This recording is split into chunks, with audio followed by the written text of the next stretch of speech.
अष्टम स्कंद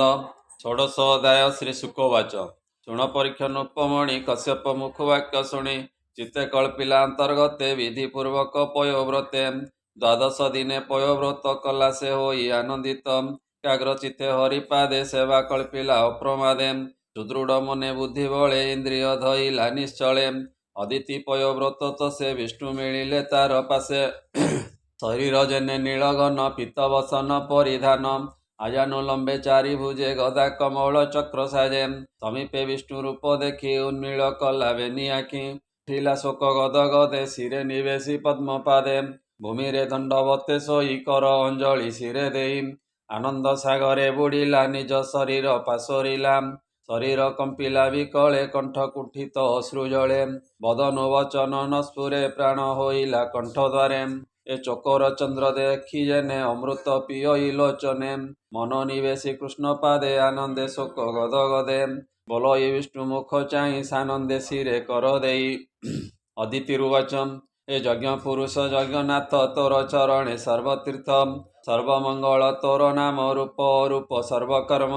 शरणागत विश्वरूपी विश्वभावन विश्वव्यापी प्रीति संयम संहारण तु नाथ परम कारण आत्मसंपद बुद्धि ज्ञान तोर प्रसन्ने पांति जनम कैवल्य ज्ञानर सन्तोषे अन्ते परम पदे मिशे भोनाथ तोहर चरण निर्भये पशिली शरण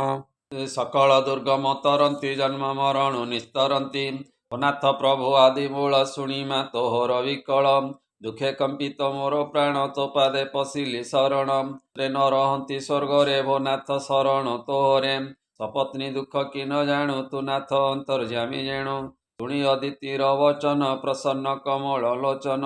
अदिति वदन नाई कहंती प्रभु भावग्राही श्री भगवान वाचम ए शुण अदिति देव मात मु जाने तोर मनोरथ बळी जे स्वर्ग बळे नेला विकळे इंद्र पळाइला तेबे मारिबे तांकु रणे कांदिबे दैत्य नारी गणे स्वामी मरणे अति दुखी तु ताहा देखी हेउ सुखी स्वर्गे बसिब इंद्र तोर संगते घेनी सर्वसुर सकल संपद मिलिब त्रिलोक निश्चले पाळिब हेमंत चित्ते कलु तुई शुण कहिबि जाहा मुहि असुरे थाई स्वर्गपुर बळे होइले बळियार बळी संगते घोर रणे काहि जिणिबे देवगणे एकथा बोले मु जाणई तोर पुत्र को भय नाही जे मोहर पाद जुगे से बिलु पयो व्रत मार्गे कथा अन्यथा नहिब ଏହା ଜାଣନ୍ତି ବ୍ରହ୍ମା ଶିବ ତପେ ତୁ ତ ସିଅଛୁ ମତେ ଇନ୍ଦ୍ର ସମ୍ପଦ ରକ୍ଷା ଅର୍ଥେ ମୋହର ସେବା ବ୍ରତ ଫଳ କେବେ ନୁହଁ ବିଫଳ ମୁଇଁ ସେ ଅଂଶେ ତୋର ଗର୍ଭେ ଜନ୍ମିବି ପୟ ବ୍ରତ ଭାବେ ଏ ବ୍ରତ ମହିମା ଏମନ୍ତ ଅବଶ୍ୟ ମତେ ଲଭେ ସୁତ ତୋର ପୁତ୍ରକୁ ମୁଁ ରଖିବି ଶତ୍ରୁଙ୍କ ଭୟ ନିବାରିବି ସେ ରଖିବି ଦେବକୁଳ ତୁ ସ୍ୱାମୀ ସଙ୍ଗେ କର ମେଳ ଏ ବ୍ରତ ଫଳ ତେବେ ପାଇ ବିଶ୍ୱାସେ ପରକୁ ନ କହି ସର୍ବସମ୍ପଦ ଲଭ ତୁଇ ଦେବ ମାତାଙ୍କୁ ଏତେ କହି ଶ୍ରୀ ଶୁକବାଚମ ଅକ୍ଷଣେ ହୋଇଲେ ଅନ୍ତର ଶୁଣ ପରୀକ୍ଷଣ ଉପବର ମତେ ବିଷ୍ଣୁର ବଚନେ ଅଦିତି ଜାନ୍ତେ ତୋଷ ମନେ ଆନନ୍ଦେ ପ୍ରଭୁ ଋଷିକେଶ କଶ୍ୟପ ଶରୀରେ ପ୍ରବେଶ ବିଷ୍ଣୁର ତେଜ ବହୁ ଶଶୀ ରବି ଉଦିତ ପ୍ରାୟ ଦିଶି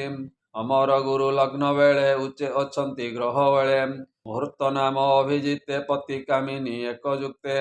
ए रति आनंदे रति वीर्जे गर्भ संचारे तेज पुंजे ए दारु घर्षणे अग्नि जेने वायु संजोगे लागे बने अदिति विष्णु गर्भ धरी शशांक प्राय मनोहारी दिशे अदिति रूप कांति दिन कु दिन बढ़े ज्योति अदिति गर्भर संचार से कथा जानी वेदवर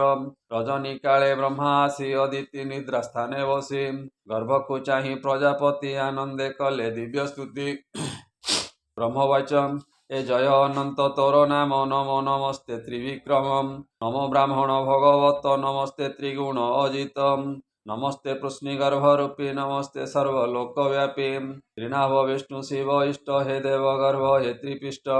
हे सृष्टि आदि अंत मध्ये तु नाथ विहरु आनंदे तुम्बे अनंत शक्तिधर मन वचने अगोचर काल रूपी ए जगत सर्जी पालन करुअंत निरजेशने सृष्टि अंते पशे जलधि गर्भगते स्थावर आदि जन्म हरि से सबु आत्मा रूप धरी तोर मायारे चले जने तो रूप जानिबे केशने जंतुक बाह्य अभ्यंतर तहु के अछि अपार जले पसंती जेउ प्राणी से जेबे न लभे तरणीम ସେ କାହିଁ ଜଳଧି ତରିବେ ଯେ ନ ପଶନ୍ତି ତୋର ଭାବେ ହେମନ୍ତ କରି ନାନା ସ୍ତୁତି ନିଜ ଭୁବନେ ପ୍ରଜାପତି ଆନନ୍ଦ ମନେ ବ୍ରହ୍ମା ଗଲା ଶୁଣ ରାଜନ ବିଷ୍ଣୁ ଲୀଳା ଭାଷା ପ୍ରବନ୍ଧେ ଭାଗବତ କହିଲା ବିପ୍ର ଜଗନ୍ନାଥ ବାମନ ରୂପ ଧରି ଏବେ ବିଷ୍ଣୁ ଯେ ବଳି କି ଛଳିବେ କଥା ଏକ ମନେ ଶୁଣି ତରିବ ଭବ ତରଙ୍ଗିଣୀ ଇତି ଶ୍ରୀମଦ୍ଭାଗବତେ ମହାପୁରାଣେ ପରମହଂସ୍ୟାଂ ସହିତାଂ वयासिक्याम अष्टम स्कंदे अदिति गर्भगते नाम षोडशोऽध्यायम् बोलानंदे कवार हरि हरि बोल।